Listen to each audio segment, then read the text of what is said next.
Martinho Lutero, o grande reformador, 1483-1546. No cárcere, sentenciado pelo Papa a ser queimado vivo, João Hus disse: "Podem matar o ganso." Em alemão, sua língua natal, Hus, é ganso. Mas daqui a 100 anos, Deus suscitará um cisne que não poderão queimar. Enquanto caía a neve e o vento frio uivava como fera em redor da casa, nascia esse cisne em Eisleben, Alemanha. No dia seguinte, o recém-nascido era batizado na igreja de São Pedro e São Paulo. Como era dia de São Martinho, recebeu o nome de Martinho Lutero. 102 anos depois de João Hus expirar na fogueira, o cisne afixou na porta da igreja em Wittenberg as suas 95 teses contra as indulgências, ato que gerou a grande reforma. João Hus enganara-se em apenas 2 anos na sua predição. Para dar o valor devido à obra de Martinho Lutero, é necessário conhecer algo das trevas e confusão dos tempos em que nasceu. Calcula-se que, pelo menos, 1 milhão de albigenses foram mortos na França, a fim de cumprir a ordem do Papa de que esses hereges fossem cruelmente exterminados. Wycliffe, a estrela da alva da Reforma, traduzira a Bíblia para a língua inglesa. João Hus, discípulo de Wycliffe, morrera na fogueira, na Boêmia, suplicando ao Senhor que perdoasse os seus perseguidores. Jerônimo de Praga, companheiro de Hus, e também erudito, sofrera o mesmo suplício, cantando hinos nas chamas até o último suspiro. João Essalha, notável pregador de Erfurt, fora preso por ensinar que a salvação é pela graça.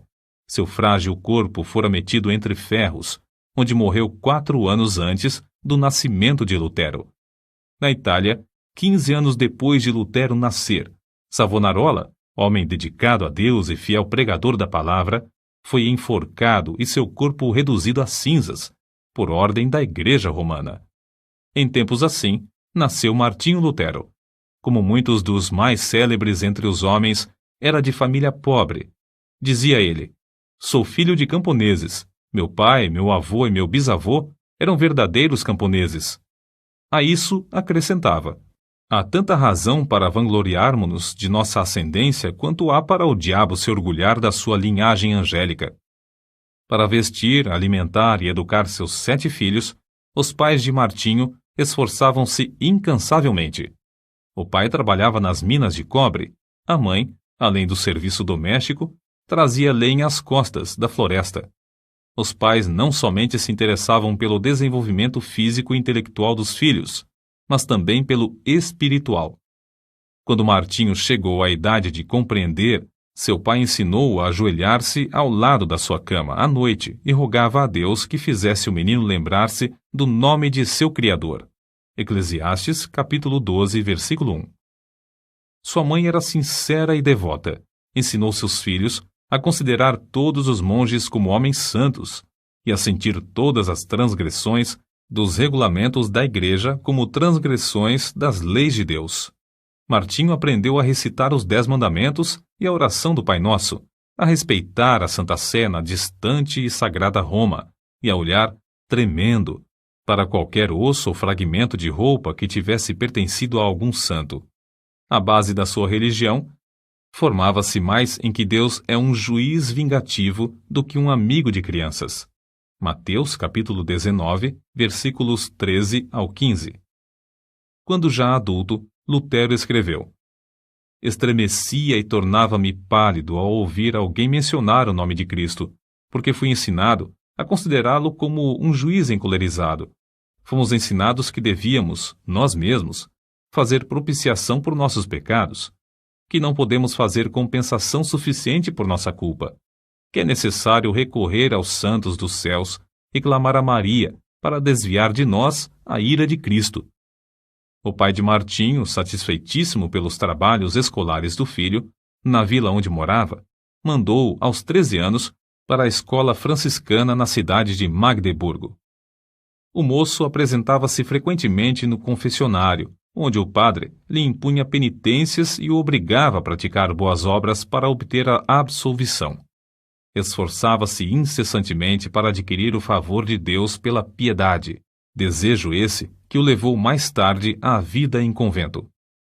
Para conseguir a sua subsistência em Magdeburgo, Martinho era obrigado a esmolar pelas ruas, cantando canções de porta em porta. Seus pais, achando que em Eisenach passaria melhor, mandaram-no estudar nessa cidade, onde moravam parentes de sua mãe. Esses parentes, porém, não auxiliaram, e o moço continuou a mendigar o pão. Quando estava a ponto de abandonar os estudos e começar a trabalhar com as mãos, certa senhora de recursos, Dona Úrsula Cota, atraída por suas orações na igreja e comovida pela humilde maneira de receber quaisquer restos de comida nas portas das casas, acolheu-o entre a família. Pela primeira vez, Lutero experimentara fartura. Mais tarde, ele referiu-se a Eisenach como a cidade bem amada. Quando Lutero se tornou famoso, recebeu em sua casa, em Wittenberg, um dos filhos da família Cota, que cursava naquela cidade. Domiciliado na casa da sua extremosa mãe adotiva, Dona Úrsula, Martinho desenvolveu-se rapidamente, recebendo uma sólida educação. Seu mestre, João Trebúnius, era homem culto e de métodos esmerados. Não maltratava os alunos como os demais mestres. Conta-se que, ao encontrar os moços da sua escola, cumprimentava-os tirando o chapéu, porque ninguém sabia quais seriam dentre eles os doutores, regentes, chanceleres e reis. O ambiente da escola e no lar era-lhe favorável para produzir um caráter forte e inquebrantável, tão necessário para enfrentar os mais temíveis inimigos de Deus. Martinho Lutero era mais sóbrio e devoto que os demais rapazes da sua idade. Acerca desse fato, Dona Úrsula, na hora da morte, disse que Deus tinha abençoado seu lar grandemente desde o dia em que Lutero entrara em sua casa. Logo depois, os pais de Martinho alcançaram certa abastança. O pai alugou um forno para fundição de cobre e depois passou a possuir mais 2. Foi eleito vereador na sua cidade e começou a fazer planos para educar seus filhos. Mas Martinho nunca se envergonhou dos dias da sua provação e miséria. Antes, reconhecia que fora a mão de Deus dirigindo-o e qualificando-o para a sua grande obra. Como poderia alguém, depois de homem feito, encarar fiel e destacadamente as vicissitudes da vida, se não aprendesse por experiência enquanto jovem? Aos 18 anos, Martinho ansiava estudar numa universidade. Seu pai, reconhecendo a idoneidade do filho, enviou-o a Erfurt, o centro intelectual do país, onde cursavam mais de 1000 estudantes. O moço estudou com tanto afinco que, no fim do 3º semestre, obteve o grau de bacharel em filosofia. Com a idade de 21 anos, alcançou o 2º grau acadêmico e o de doutor em filosofia. Os estudantes, professores e autoridades prestaram-lhe significativa homenagem. Havia, dentro dos muros de Erfurt, 100 prédios que pertenciam à igreja, inclusive 8 conventos. Havia também uma importante biblioteca que pertencia à universidade, e ali Lutero passava todo o tempo de que podia dispor. Sempre suplicava fervorosamente a Deus que o abençoasse nos estudos. Dizia ele: orar bem. Acerca dele, escreveu certo colega: cada manhã ele precede seus estudos com uma visita à igreja e uma prece a Deus. Seu pai, desejoso de que seu filho se formasse em direito e se tornasse célebre, comprou-lhe a caríssima obra Corpus Juris. Mas a alma de Lutero suspirava por Deus, acima de todas as coisas. Vários acontecimentos influenciaram-no a entrar para a vida monástica, passo que entristeceu profundamente seu pai e horrorizou seus companheiros de universidade. Primeiro, achou na biblioteca o maravilhoso livro dos livros, a Bíblia completa, em latim. Até aquela ocasião, supunha que as pequenas porções escolhidas pela igreja para serem lidas aos domingos constituíssem o todo da palavra de Deus. Depois de uma longa leitura, exclamou: "Oh, se a providência me desse um livro como este, só para mim!" Continuando a ler as Escrituras, seu coração começou a perceber a luz e a sua alma a sentir ainda mais sede de Deus. A essa altura, quando se bacharelou, os estudos custaram-lhe uma doença que o levou às portas da morte.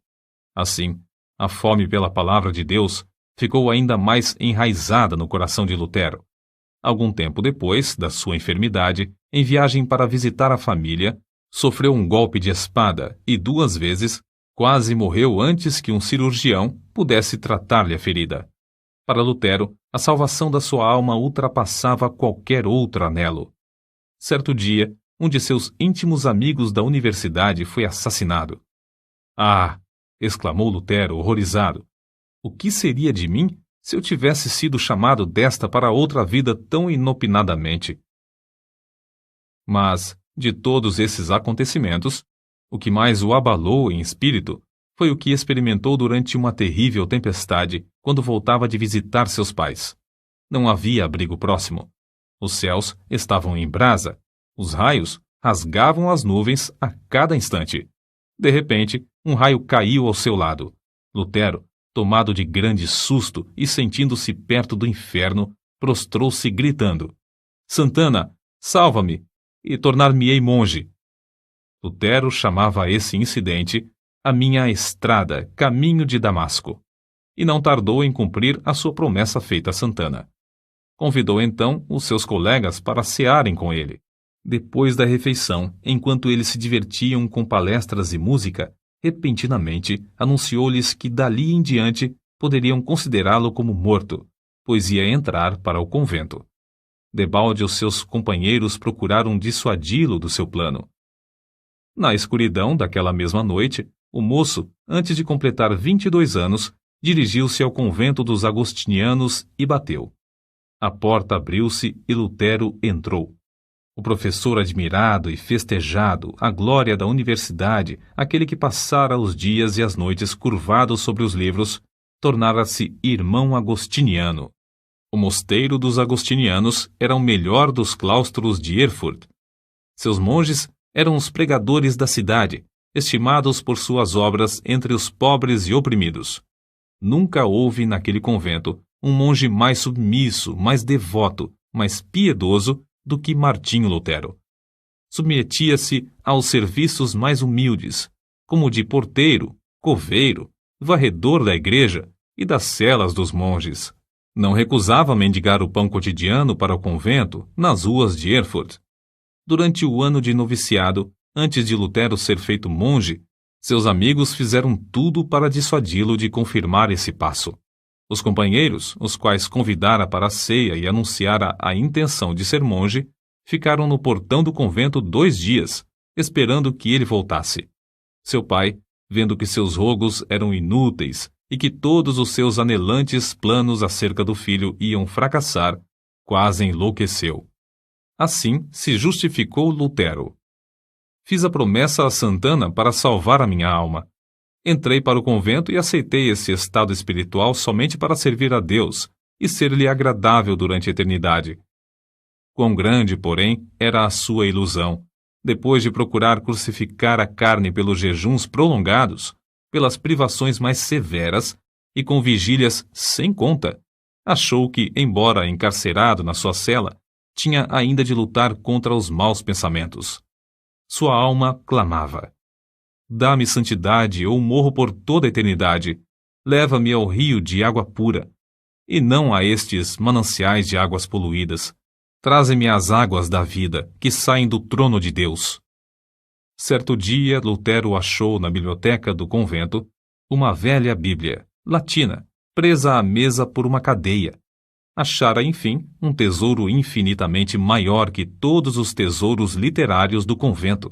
Ficou tão embevecido que, durante semanas inteiras, deixou de repetir as orações diurnas da ordem. Então, despertado pelas vozes da sua consciência, arrependeu-se de seu desleixo. Era tanto o remorso que não podia dormir.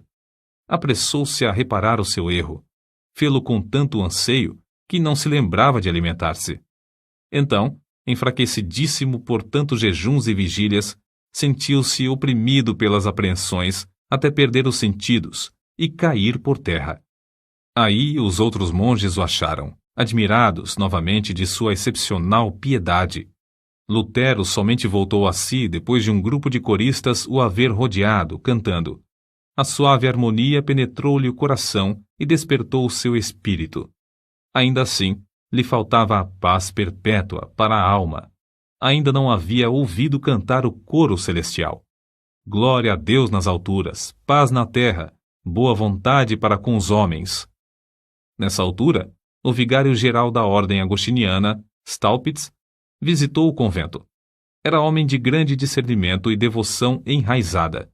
Compreendendo logo o problema do jovem monge, ofereceu-lhe uma Bíblia na qual Lutero leu que o justo viverá da fé. Por quanto tempo tinha ele anelado! Oh, se Deus me desse um livro destes só para mim! Agora ele o possuía. Na Bíblia achou grande consolação, mas a leitura não podia completar-se em um dia.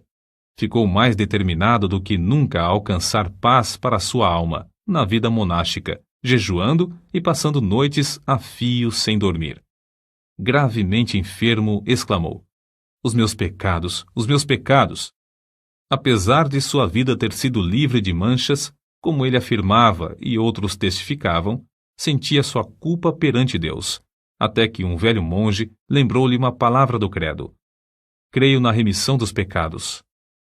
Viu então que Deus não somente perdoara os pecados de Daniel e de Simão Pedro, mas também os seus. Pouco tempo depois desses acontecimentos, Lutero foi ordenado padre.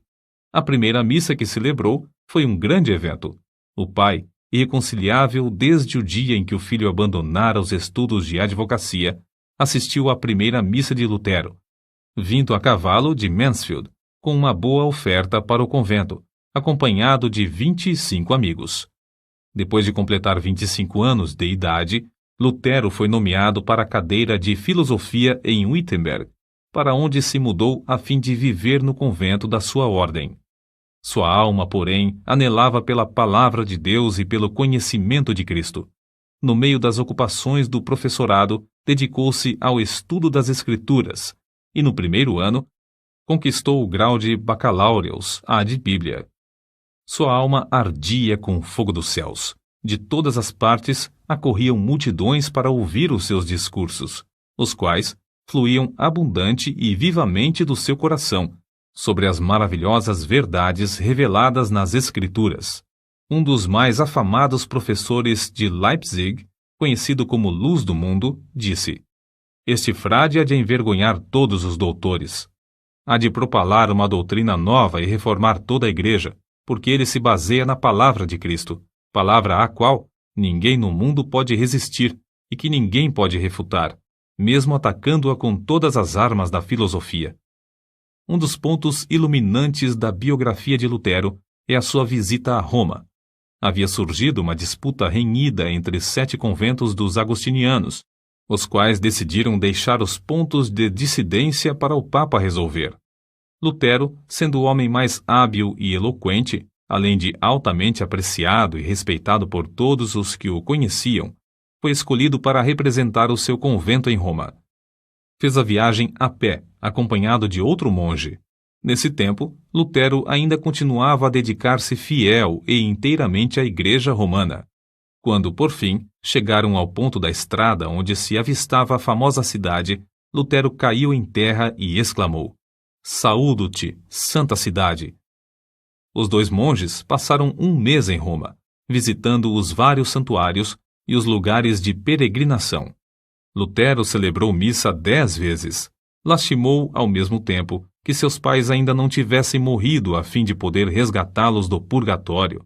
Um dia, subindo a santa escada de joelhos, desejando a indulgência que o chefe da igreja prometia por esse ato, ressoaram nos seus ouvidos, como voz de trovão, as palavras de Deus: o justo viverá da fé. Lutero ergueu-se e saiu envergonhado. Depois da corrupção generalizada que viu em Roma, sua alma aderiu à Bíblia mais que nunca. Ao chegar novamente ao seu convento, o vigário-geral insistiu em que desse os passos necessários para obter o título de doutor, com o qual teria o direito de pregar. Lutero, porém, reconhecendo a grande responsabilidade perante Deus e não querendo ceder, disse: Não é de pouca importância que o homem fale em lugar de Deus. Ah, senhor doutor, fazendo isso, me tirais a vida, não resistirei mais que 3 meses. O vigário-geral respondeu-lhe: seja assim, em nome de Deus, pois o Senhor Deus também necessita nos céus de homens dedicados e hábeis. O coração de Lutero, elevado à dignidade de doutor em teologia, abrasava-se ainda mais do desejo de conhecer as Sagradas Escrituras e foi nomeado pregador da cidade de Wittenberg. Os livros que estudou e as margens cheias de anotações que escreveu, em letras miúdas, servem aos eruditos atuais como exemplo de como cuidadosa e minuciosamente estudava tudo em ordem. Acerca da grande transformação da sua vida nesse tempo, ele mesmo escreve: desejando ardentemente compreender as palavras de Paulo, comecei o estudo da Epístola aos Romanos. Porém, logo no primeiro capítulo, consta que a justiça de Deus se revela no Evangelho. Versículos 16 e 17. Eu detestava as palavras a justiça de Deus, porque, conforme foi ensinado, eu a considerava como um atributo do Deus Santo, que o leva a castigar os pecadores. Apesar de viver irrepreensivelmente como monge, a consciência perturbada me mostrava que era pecador perante Deus. Assim, odiava a um Deus justo que castiga os pecadores. Senti-me ferido de consciência, revoltado intimamente. Contudo, voltava sempre para o mesmo versículo, porque queria saber o que Paulo ensinava. Depois de meditar sobre esse ponto durante muitos dias e noites, Deus, na sua graça, me mostrou a palavra: o justo viverá da fé. Vi então que a justiça de Deus, nesta passagem, é a justiça que o homem piedoso recebe de Deus, pela fé como dádiva. Dessa forma, a alma de Lutero saiu da escravidão. A respeito disso, ele mesmo escreveu: então, me achei recém-nascido e no paraíso. Todas as Escrituras tinham para mim outro aspecto. Perscrutava-as para ver tudo quanto ensinam sobre a justiça de Deus. Antes, estas palavras eram-me detestáveis. Agora, as recebo com o mais intenso amor. A passagem me servia como a porta do paraíso. Depois dessa experiência, pregava diariamente. Em certas ocasiões, pregava até 3 vezes ao dia, conforme ele mesmo conta. O que o pasto é para o rebanho, a casa para o homem, o ninho para o passarinho, a penha para a cabra montês, o arroio para o peixe, a Bíblia é para as almas fiéis.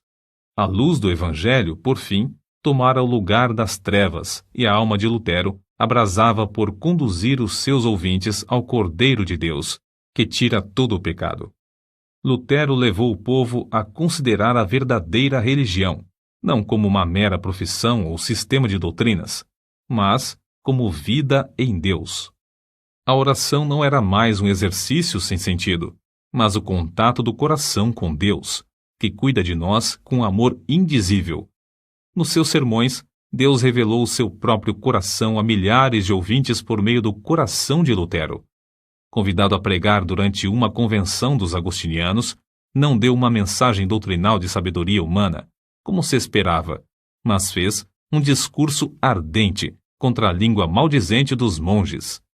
Os agostinianos, levados pela mensagem, elegeram-no diretor sobre 11 conventos. Lutero não somente pregava a virtude, mas praticava-a, amando verdadeiramente o próximo. Nesse tempo, a peste vinda do Oriente visitou Wittenberg. Calcula-se que a 1/4 do povo da Europa, inclusive a metade da população alemã, foi ceifada pela morte. Quando professores e estudantes fugiram da cidade, instaram que Lutero fugisse também. Porém, ele respondeu: para onde hei de fugir? O meu lugar é aqui. O dever não me permite ausentar-me do meu posto até que aquele que me mandou para aqui me chame. Não que eu deixe de temer a morte, mas espero que o Senhor me dê ânimo. Assim, ele ministrava à alma e ao corpo do próximo durante esse tempo de aflição e angústia. A fama do jovem monge espalhou-se até longe. Entretanto, sem o perceber, enquanto trabalhava incansavelmente para a igreja, já havia deixado o rumo liberal que ela seguia em doutrina e prática. Em outubro de 1517, Lutero afixou à porta da igreja do castelo, em Wittenberg, as suas 95 teses, cujo teor resume-se em que Cristo requer o arrependimento e a tristeza pelo pecado, e não a penitência. Lutero as afixou para um debate público, na porta da igreja, como era costume nesse tempo. Mas as proposições, escritas em latim, foram logo traduzidas para o alemão, holandês e espanhol. Antes de decorrido um mês, para surpresa de Lutero, já estavam na Itália fazendo estremecer os alicerces do velho edifício de Roma. Foi do ato de pregar em lugar público as 95 teses que nasceu a Reforma, isto é, que tomou forma o grande movimento de almas que em todo o mundo ansiavam voltar para a fonte pura, a palavra de Deus. Contudo, Lutero não tencionara atacar a Igreja Romana. Antes, pensou em fazer a defesa do Papa contra os vendedores de indulgências. Em agosto de 1518, Lutero foi chamado a Roma para responder a uma denúncia de heresia. Frederico, entretanto, um dos que o elegeram para assumir a direção dos conventos, não consentiu que fosse levado para fora do país. Sendo assim, foi intimado a apresentar-se em Augsburgo. Eles te queimarão vivo, insistiram seus amigos. Lutero, porém, respondeu resolutamente: se Deus sustenta a causa, ela será sustentada. A ordem do núncio do Papa em Augsburgo foi: retrata-se ou não voltará daqui. Contudo, Lutero conseguiu fugir passando por uma pequena cancela no muro da cidade, na escuridão da noite. Ao chegar de novo em Wittenberg, um ano depois de afixar as teses, era o homem mais popular em toda a Alemanha. Não havia jornais nesse tempo, mas fluíam da pena de Lutero respostas a todos os seus críticos, as quais eram publicadas em folhetos. O que escreveu dessa forma, hoje seriam 100 volumes. O célebre Erasmo, da Holanda, assim escreveu a Lutero: seus livros estão despertando todo o país. Os mais eminentes da Inglaterra gostam de seus escritos. Quando a bula de excomunhão enviada pelo Papa chegou em Wittenberg, Lutero respondeu com um tratado dirigido ao Papa Leão X, exortando, no nome do Senhor, a que se arrependesse. A bula do Papa foi queimada fora do muro da cidade de Wittenberg, perante grande ajuntamento do povo. Assim escreveu Lutero ao vigário-geral. No momento de queimar a bula, estava tremendo e orando, mas agora estou satisfeito de ter praticado este ato enérgico. Lutero não esperou até que o Papa o excomungasse, mas deu logo o pulo da Igreja Romana para a Igreja do Deus vivo.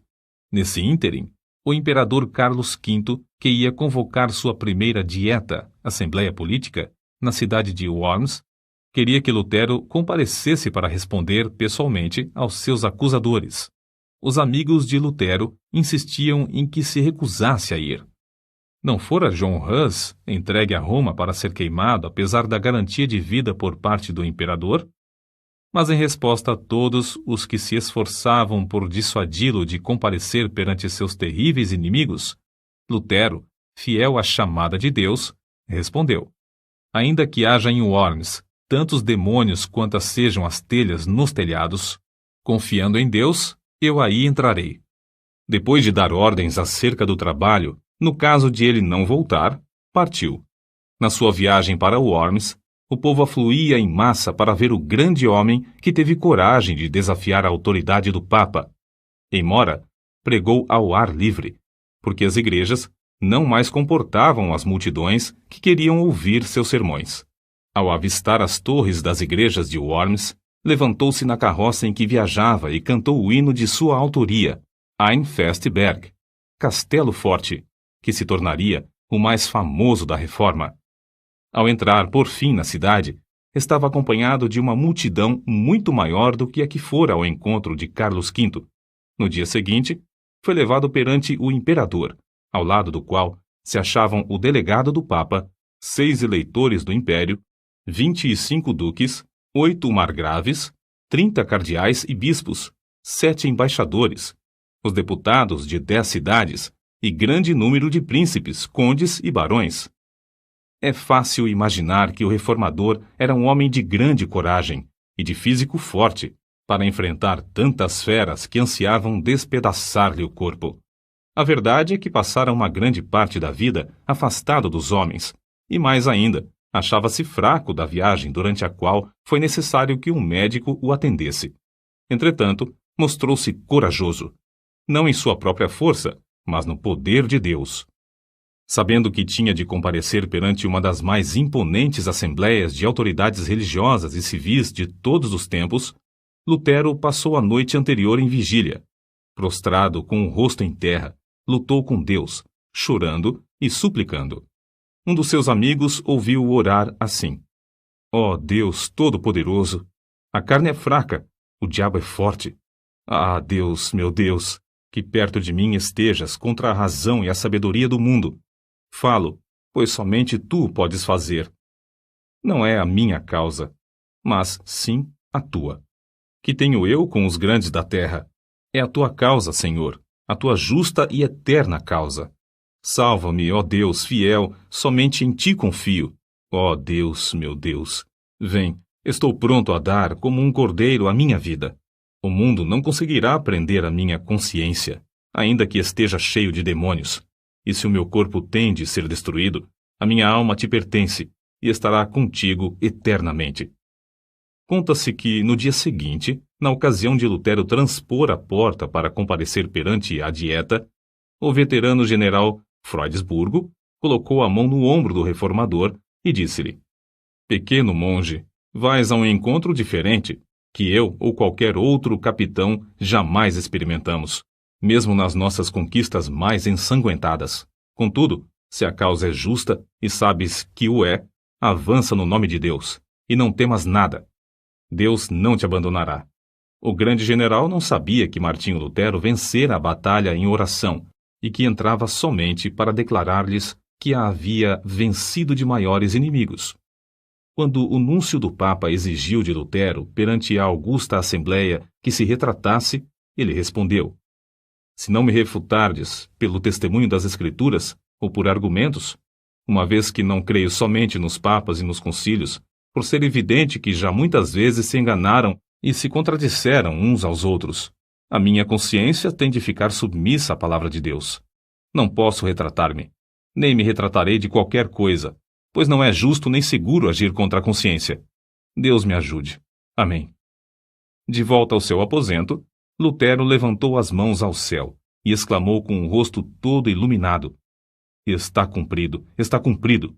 Se eu tivesse 1000 cabeças, preferiria que todas fossem decepadas antes de me retratar.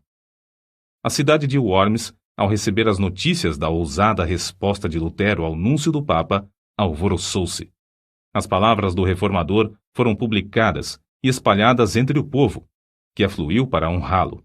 Apesar de os papistas não conseguirem influenciar o imperador a violar o salvo-conduto, para que pudessem queimar numa fogueira o assim chamado herege, Lutero teve de enfrentar outro grave problema. O edito de excomunhão entraria imediatamente em vigor, e Lutero, por causa dessa penalidade, era considerado criminoso. Ao findar o prazo do seu salvo-conduto, devia ser entregue ao imperador. Todos os seus livros deviam ser apreendidos e queimados, e o ato de ajudá-lo, de qualquer maneira, era também considerado crime capital. Mas para Deus é fácil cuidar dos seus filhos. Lutero, regressando a Wittenberg, foi repentinamente rodeado num bosque por um bando de cavaleiros mascarados, que depois de despedirem as pessoas que o acompanhavam, conduziram-no alta noite ao castelo de Wartburgo, perto de Eisenach. Isto foi um estratagema do príncipe da Saxônia para salvar Lutero dos inimigos que planejavam assassiná-lo antes de chegar à casa. No castelo, Lutero passou muitos meses disfarçado. Usou o nome de Cavaleiro Jorge e foi tido como morto. Fiéis servos de Deus oravam dia e noite pelo reformador. As palavras do pintor Alberto Dürer exprimem o sentimento do povo. Ó Deus, se Lutero fosse morto, quem agora nos exporia o Evangelho? Contudo, no seu retiro livre dos inimigos, foi-lhe concedida a liberdade de escrever, E o mundo logo soube, pela grande quantidade de literatura produzida, que a obra saía de sua pena e que, de fato, Lutero vivia.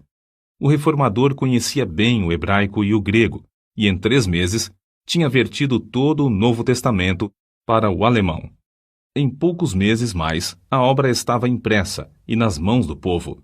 100.000 exemplares foram vendidos em 40 anos, além das 52 edições impressas em outras cidades. Era circulação imensa para aquele tempo, mas Lutero não aceitou 1 centavo de direitos. A maior obra de toda a sua vida, sem dúvida, fora a de dar ao povo alemão a Bíblia na sua própria língua, depois de seu retorno a Wittenberg. Já existiam outras traduções, mas escritas numa forma de alemão latinizado que o povo não compreendia. A língua alemã, desse tempo, era um agregado de dialetos, mas Lutero, ao traduzir a Bíblia, deu ao povo a língua que serviu depois a homens como Goethe e Schiller, na elaboração de suas próprias obras. O êxito de Lutero em traduzir as Sagradas Escrituras para o uso das mais humildes verifica-se no fato de que, depois de 4 séculos, sua tradução permanece como a principal. Outra coisa que contribuiu para o êxito da tradução de Lutero é que ele era erudito em hebraico e grego e traduziu direto das línguas originais. Contudo, o valor da sua obra não se baseia tão somente em seus indiscutíveis dotes literários. O que lhe conferiu realidade foi que o reformador conhecia a Bíblia, como ninguém podia conhecê-la, sem primeiro sentir a angústia eterna e achar nas Escrituras a verdadeira e profunda consolação. Lutero conhecia intimamente e amava com sinceridade o autor do livro. O resultado foi que o seu coração abrasou-se com o fogo e poder do Espírito Santo. Foi esse o segredo de ele traduzir tudo para o alemão em tão pouco tempo. Como todos sabem, a fortaleza de Lutero e da Reforma foi a Bíblia. Escreveu de Wartburgo para o seu povo em Wittenberg. Jamais em todo o mundo se escreveu um livro mais fácil de compreender do que a Bíblia. Comparada aos outros livros, é como o sol em contraste com todas as demais luzes. Não vos deixeis levar a abandoná-la sob qualquer pretexto da parte deles. Se vos afastardes dela por um momento, tudo estará perdido. Podem levar-vos para onde quer que desejem. Se permanecerdes com as Escrituras, sereis vitoriosos. Depois de abandonar o hábito de monge, Lutero resolveu deixar por completo a vida monástica, casando-se com Catarina von Bora, freira que também saíra do claustro por ver que tal vida é contra a vontade de Deus. O vulto de Lutero sentado ao lume, com a esposa e 6 filhos que amava ternamente, inspira os homens mais que o grande herói ao apresentar-se perante o legado em Augsburgo. Nos cultos domésticos, a família rodeava um harmônio, com o qual louvavam a Deus juntos. O reformador lia o livro que traduzira para o povo, e depois louvavam a Deus e oravam, até sentirem a presença divina entre eles. Havia entre Lutero e sua esposa profundo amor, de um para com o outro. São de Lutero estas palavras: Sou rico. Deus me deu a minha freira e 3 filhos. Não me importo das dívidas. Catarina paga tudo. Catarina von Bora era estimada por todos. Alguns, de fato, censuravam-na porque era demasiado econômica. Mas que teria acontecido a Martinho Lutero e à família se ela tivesse feito como ele? Dizia-se que ele, aproveitando-se da doença dela, cedeu seu prato de comida a certo estudante que estava com fome. Não aceitava um kreuzer, moeda, dos seus alunos, e recusava vender seus escritos, deixando todo o lucro para os tipógrafos. Nas suas meditações sobre as Escrituras, muitas vezes se esquecia das refeições. Ao escrever o comentário sobre o Salmo 23, passou 3 dias no quarto comendo somente pão e sal. Quando a esposa chamou um serralheiro e quebraram a fechadura, acharam-no escrevendo, mergulhado em pensamentos e esquecido de tudo em redor. É difícil concebermos a magnitude das coisas que devemos atualmente a Martinho Lutero. O grande passo que deu para que o povo ficasse livre para servir a Deus, como ele mesmo ensina, está além da nossa compreensão. Era grande músico e escreveu alguns dos hinos mais espirituais cantados atualmente. Compilou o primeiro inário e inaugurou o costume de todos os participantes dos cultos cantarem juntos. insistiu em que não somente os do sexo masculino, mas também os do feminino, fossem instruídos, tornando-se, assim, o pai das escolas públicas. Antes dele, o sermão dos cultos era de pouca importância, mas Lutero fez do sermão a parte principal do culto. Ele mesmo serviu de exemplo para acentuar esse costume. Era pregador de grande porte. Considerava-se como sendo nada, mas a mensagem saía-lhe do íntimo do coração, e o povo sentia a presença de Deus. Em Zwickau, pregou a um auditório de 25.000 pessoas na praça pública. Calcula-se que tenha escrito 180 volumes na língua materna e quase um número igual em latim. Apesar de sofrer de várias doenças, sempre se esforçava dizendo: se eu morrer na cama, será uma vergonha para o Papa. Os homens geralmente querem atribuir o grande êxito de Lutero à sua extraordinária inteligência e aos seus destacados dons. O fato é que Lutero também tinha o costume de orar horas a fio. Dizia que se não passasse 2 horas de manhã orando, receava que Satanás ganhasse a vitória sobre ele durante o dia. Certo biógrafo seu escreveu: o tempo que ele passa em oração produz o tempo para tudo o que faz. O tempo que passa com a palavra vivificante enche-lhe o coração até transbordar em sermões, correspondência e ensinamentos. Sua esposa contou que as orações de Lutero eram, às vezes, como os pedidos insistentes do seu filhinho Hanschen, confiando na bondade de seu pai. Outras vezes, eram como a luta de um gigante na angústia do combate. Sawyer, autor da História da Igreja Cristã, volume 3, página 406, atesta: Martinho Lutero profetizava, evangelizava, falava línguas e interpretava, revestido de todos os dons do Espírito. Com 62 anos de vida, pregou seu último sermão sobre a seguinte passagem: ocultaste estas coisas aos sábios instruídos e as revelaste aos pequeninos. No mesmo dia, escreveu para a sua querida Catarina: lança o teu cuidado sobre o Senhor, e ele te susterá. Amém. Essas palavras constam da última carta que escreveu. Vivia sempre esperando que o Papa conseguisse executar a repetida ameaça de queimá-lo vivo. Contudo, não era essa a vontade de Deus. Cristo o chamou enquanto sofria de um ataque do coração em Eisleben, cidade onde nascera. São estas as últimas palavras de Lutero: vou render o espírito. Então, louvou a Deus em alta voz: ó meu Pai Celeste, meu Deus, meu Pai de nosso Senhor Jesus Cristo, em quem creio e a quem preguei e confessei, amei e louvei. Ó meu querido Senhor Jesus Cristo, encomendo-te a minha pobre alma. Ó meu Pai Celeste, em breve tenho de deixar este corpo, mas sei que ficarei eternamente contigo e que ninguém me pode arrebatar das tuas mãos. Então, depois de recitar João, capítulo 3, versículo 16, 3 vezes, repetiu as palavras: Pai, em tuas mãos entrego meu espírito, pois tu me resgataste, Deus fiel. Assim, fechou os olhos e adormeceu. Um imenso cortejo de crentes que o amavam ardentemente, com 50 cavaleiros à frente, saiu de Eisleben para Wittenberg.